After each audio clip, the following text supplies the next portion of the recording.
sa mas pinatibay na pagpapatupad ng mga mandato ng kapulisan upang mapanatili ang kapayapaan sa ating komunidad, kalaboso ang isang individual na tinaguriang top 10 most wanted person sa kasong rape.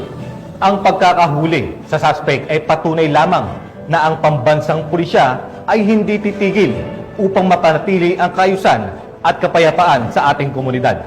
Yan ang tinutukan ni Patrolwoman Judith Nicanor.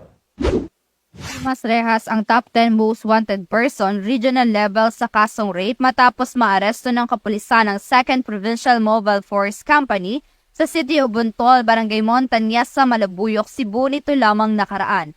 Kinilala ni Police Lieutenant Colonel Manolo F. Salvatierra, Force Commander ng 2nd PMFC Cebu Police Provincial Office, ang suspect na si Darrell, 39 anyos at residente na nabanggit na lugar. Bandang alas 10:45 ng umaga nang maaresto ng mga otoridad ang suspect sa bisa ng warrant of arrest para sa kasong rape kaugnay sa Republic Act 7610 na inisyu ni Honorable Francis Rainier Rodriguez Navarrete, Assisting Judge, 7th Judicial Region RTC Branch 62, Oslob, Cebu na walang rekomendadong piyansa. Samantala, kasalukuyang nasa kustodiya ng 2nd Maneuver Platoon 2nd PMFC mualbualang suspect para sa dokumentasyon at tamang disposisyon. Ang matagumpay na operasyon ay bunga ng pinagsanib puwersa ng mga kapulisan ng Malabuyok Municipal Police Station, RIU-7 at PIO Cebu Police Provincial Office. Magandang hapon po sa inyong lahat. Ako po si Police Captain Canciano Gahog-Ninos sa Force, pinuno ng Plutong.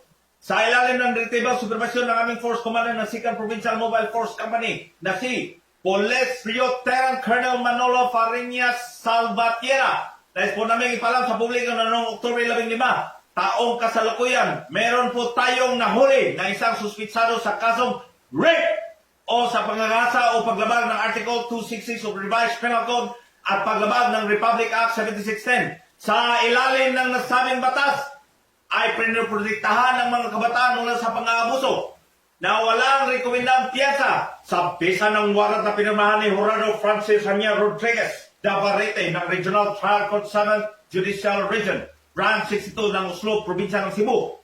Ang suspetsado ay kasalukuyang nakakulong sa istasyon ng Polesya ng Malabuyok, Probinsya ng Cebu.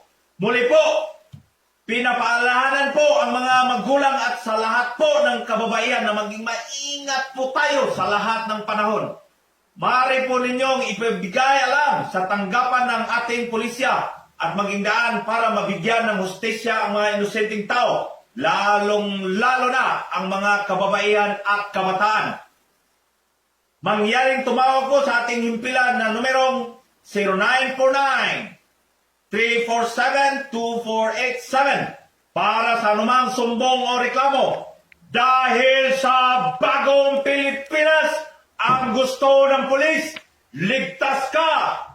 Ang matagumpay na pagkakaaresto sa suspect ay patunay na epektibong pagpapatupad ng kapulisan sa kanilang sinumpaang tungkulin kontra anumang uri ng kriminalidad na naaayos sa mga programa ng pamahalaan upang magkaroon ng maunlad na bansa tungo sa bagong Pilipinas. Mula dito sa Central Visayas, ako yung Police News Network Correspondent Patrolwoman Judith Nicanor, lagad ng batas, tagataguyod ng Balitang Pulis.